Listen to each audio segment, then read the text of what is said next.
There is a painful truth most people never speak about. You can love with all your heart, serve with all your might, and keep your hands clean, yet still find yourself the target of silent resentment from the very people who share your bloodline. And the hardest part, you will never truly understand the depth of it until you feel the chill of it in their presence. Woman, you must hear me today. Sometimes it's not what you've done, but who you've become that makes you a silent enemy in the eyes of those you thought would always celebrate you. You see, your very existence can disturb those who have chosen comfort over growth. Your presence can become a mirror they don't want to look into because it reflects the life they could have had if they had made different choices. When you begin to rise without even trying, you challenge the excuses that have kept others bound. And instead of being inspired, they can become offended. That's why your success feels personal to them, not because you hurt them, but because your life quietly exposes that they stopped reaching. Favor is not free of friction. When God marks you for something significant, that mark will be visible, not only to those who love you, but also to those who are secretly measuring themselves against you. Sometimes they're not angry at you. They're angry at God for giving you what they prayed for, but never prepared for. This is why you must master the art of emotional and spiritual detachment. Detachment is not coldness, it is wisdom. It is knowing that you can love people deeply and still refuse to be pulled into the storm of their insecurity. It is understanding that you cannot make yourself small enough to fit into a box God already broke you out of. Detachment means you protect your peace like it's a crown, because it is. It means you refuse to keep proving yourself to people who have already decided who you are in their minds. You can embrace them without depending on them. You can greet them without opening your soul to their poison. This is not distance out of arrogance. It is distance out of divine assignment. The truth is, purpose will always create separation. When God sets you apart, it will confuse those who thought you were just like them. It will trouble those who counted on your dependence to validate their own worth. They will wonder why you don't need their approval anymore, why you no longer chase their acceptance, why your joy is not tied to their mood. And here's the revelation: you cannot heal a wound they refuse to admit exists. You can pray, you can forgive, you can love, but you cannot change the heart of someone who is committed to misunderstanding you. So you must release them into the hands of the only one who can transform them. Until then, you walk in peace, you walk in purpose, and you walk with your heart anchored in the God who sees the truth even when others refuse to. Sometimes the greatest offense you will ever cause is not through your words or actions, but through your very existence.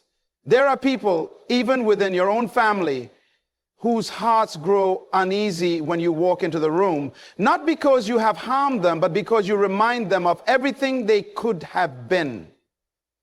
Your difference makes them uncomfortable because it highlights their complacency. When you choose to think differently, live differently, and aim for more than what the environment around you has normalized, you become a silent challenge to the limitations they have accepted as truths.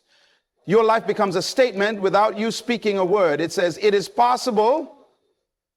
And for some, that truth is too heavy to carry. The light within you exposes what they have chosen to hide. Your discipline exposes their laziness. Your consistency exposes their instability. Your courage exposes their fear. They don't hate you for your kindness. They hate the way your life reveals their excuses. And because this is often subconscious, they will rarely admit it. Instead, it will manifest in subtle ways: dismissive comments, lack of support, passive aggression, or the constant need to downplay your achievements. This is why it is so important to understand that not everyone who smiles at you is genuinely celebrating you. Some are simply enduring your presence while internally wrestling with their own feelings of inadequacy, your difference, your progress, your commitment to growth. It is not a crime. But to those who have settled, it feels like an accusation.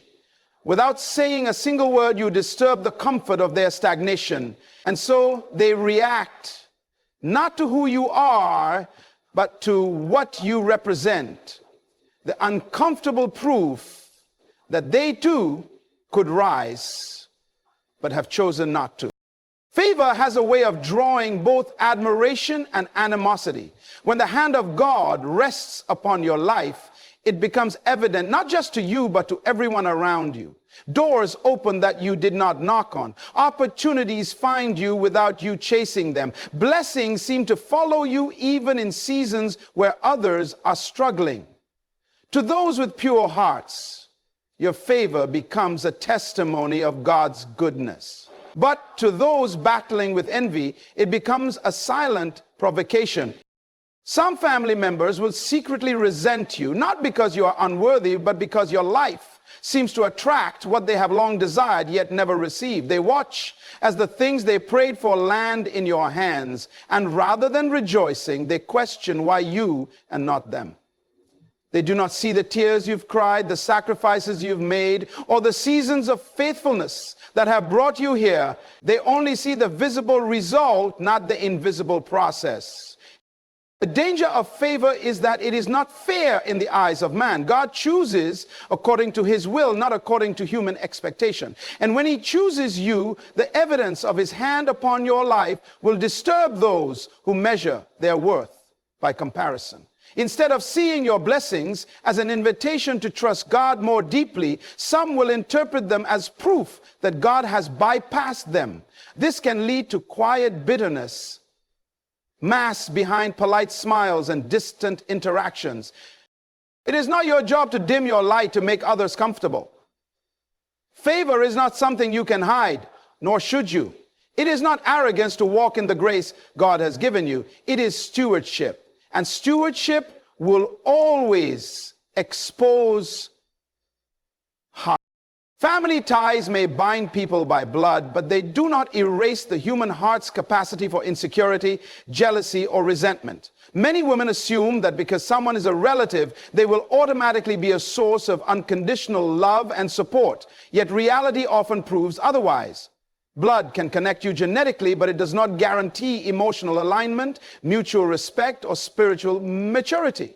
Sibling, cousin, or even a parent can silently struggle with feelings of comparison when they see you thriving in areas where they feel they have fallen short.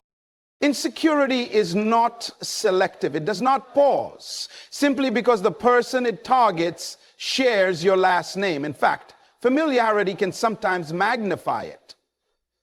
Those who grew up with you have witnessed your weaknesses, your mistakes, and your humble beginnings.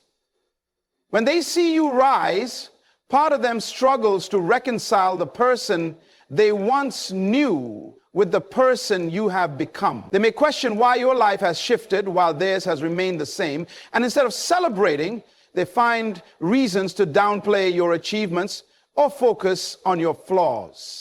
What makes this more painful is the expectation we often place on family. We expect them to be safe places for our dreams, our victories, and our vulnerabilities. But when insecurity takes root, even family can become unsafe for your heart. Sometimes their silent resentment has little to do with you personally, and everything to do with how they see themselves in comparison to you. That is why you cannot rely solely on family for affirmation or identity. Your worth cannot be anchored in their approval. If it is, you will shrink every time they withhold it. Family may share your DNA, but only those with healed and secure hearts can truly share your joy. Unexplained hatred from family is often rooted deeper than human reasoning can reach. There are times when what you are facing is not simply a personality clash or a misunderstanding, it is spiritual. The enemy understands that the most effective way to wound a person is not through strangers, but through those they love and trust. When someone knows your history, your vulnerabilities, and your heart, their betrayal carries a unique sting. This is why the enemy often plants seeds of jealousy, suspicion, and division in those closest to you, hoping to destroy your confidence and isolate you from your God-given purpose. Familiarity can be both a blessing and a trap.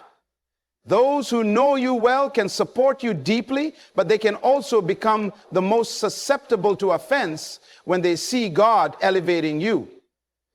The enemy exploits familiarity to whisper lies. She thinks she's better than you. They love her more. She doesn't deserve this. These lies take root in unguarded hearts, leading to behavior that confuses you because it seems to come out of nowhere. When hatred has a spiritual root, logic alone will not fix it. You can explain yourself, apologize, and bend over backwards, yet nothing will change because the battle is not flesh and blood. It is fought in the unseen realm. This is why discernment is critical. You must learn to see beyond the actions and recognize the spirit driving them. Without this perspective, you will waste your energy trying to heal something that is not entirely human in origin. Your assignment is to guard your spirit, maintain your peace, and resist the temptation to retaliate. Recognize that when spiritual forces are at work, your greatest weapon is not argument or justification, but prayer, wisdom, and unwavering focus on your calling. Your peace is one of the most valuable treasures you possess, and not everyone deserves access to it. Emotional and spiritual detachment is not an act of coldness or pride. It is an act of self-preservation rooted in wisdom. When you recognize that certain family members are operating from a place of jealousy, resentment, or bitterness, you must make a conscious decision to protect your heart from unnecessary harm. This does not mean you stop loving them. It means you stop allowing their actions or opinions to dictate your emotional state. Detachment is about refusing to be pulled into the drama, manipulation, or negativity that others carry. It is understanding that you cannot control how they feel about you, but you can control how much of their energy you allow into your life. Sometimes this looks like limiting your conversations, setting firm boundaries, or avoiding certain topics altogether. It may also mean learning to smile without explaining yourself, to show kindness without seeking approval, and to walk away without guilt. When you detach, you are not abandoning your family. You are preserving the peace that enables you to fulfill your purpose. People often mistake detachment for distance, but it is actually clarity. It is knowing where you end and where they begin. It is loving them without losing yourself. Without detachment, you risk becoming emotionally exhausted, spiritually drained, and constantly distracted from the assignment God has placed on your life. Detachment also sends a clear message. Your worth and identity are not up for debate. You are not available for emotional games or subtle competition. By guarding your peace, you strengthen your spirit, protect your joy, and keep yourself aligned with the life God is calling you to live, regardless of how others choose to feel. When God calls you to a higher place, it will inevitably create separation from those who are not willing to grow with you. Purpose has a way of drawing lines, not because you are trying to exclude people, but because the path you are on demands a different pace, mindset, and level of sacrifice. Some family members will struggle to understand why you no longer participate in certain conversations, habits, or gatherings. They may interpret your change as arrogance or rejection, when in reality, you are simply responding to the pull of destiny. The call of God on your life requires focus, and focus requires letting go of distractions, even if those distractions come in the form of relationships you deeply value. It is not that you love them less, but that you love your assignment enough to protect it. Purpose will challenge your loyalty to comfort and to familiarity. It will separate you from people who prefer the safety of the known to the uncertainty of growth. This separation is often misunderstood. Some will believe you think you are too good for them, not realizing that you are obeying an inner conviction to live differently. They cannot see the vision God has placed inside you, so they measure your actions by their own limited perspective. As you rise, the distance will happen naturally, not because you push them away, but because you are walking a road they have no desire to travel. Separation is one of the most painful parts of pursuing purpose, yet it is also one of the most necessary. If you insist on taking everyone with you, you will end up slowing your own progress. Sometimes the most loving thing you can do is keep walking, trusting that your obedience will speak louder than your explanations. You cannot heal what someone refuses to acknowledge.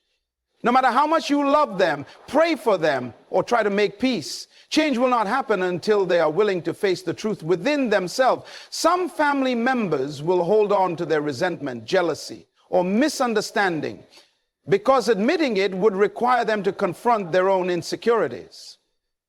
It is far easier for them to project the problem onto you than to take responsibility for what is in their own heart. When you keep trying to fix what they deny is broken, you only drain yourself. You give more than they are willing to receive, and you end up carrying the weight of their issues as if they were your own. This is why wisdom requires you to step back. You can extend forgiveness without forcing reconciliation. You can pray for their healing without putting yourself in a position to be hurt again and again. It is not a lack of love to accept that you are not the one who can change them. True transformation is a work only God can do. Your role is to live in a way that honors Him, even when they misinterpret your intentions. When you release them to God, you are not giving up on them. You are recognizing that He has the power to reach places in their heart you cannot touch. Holding on to the need to be understood will only keep you in a cycle of frustration. Sometimes the most powerful testimony you can give is your consistency, your peace, and your refusal to respond in bitterness. You are not responsible for their willingness to change. You are only responsible for your own heart staying pure while they choose their own path. Woman, you must understand this. Your value, your calling, and your peace are not negotiable. You were not placed on this earth to spend your life proving yourself to people who have already decided not to see you clearly. You were called to rise, to walk in the fullness of your God-given identity, and to guard the treasure of your heart with the wisdom of heaven. Some will misunderstand you, some will resent you, and some will even oppose you without cause, but none of that changes the truth of who you are. You are not here to carry the weight of their insecurities. You are here to fulfill the assignment placed in your hands before the foundations of the world. So keep your heart pure, your spirit strong, and your focus unshakable. Love them, pray for them, but never let their shadows dim the light God has entrusted to you.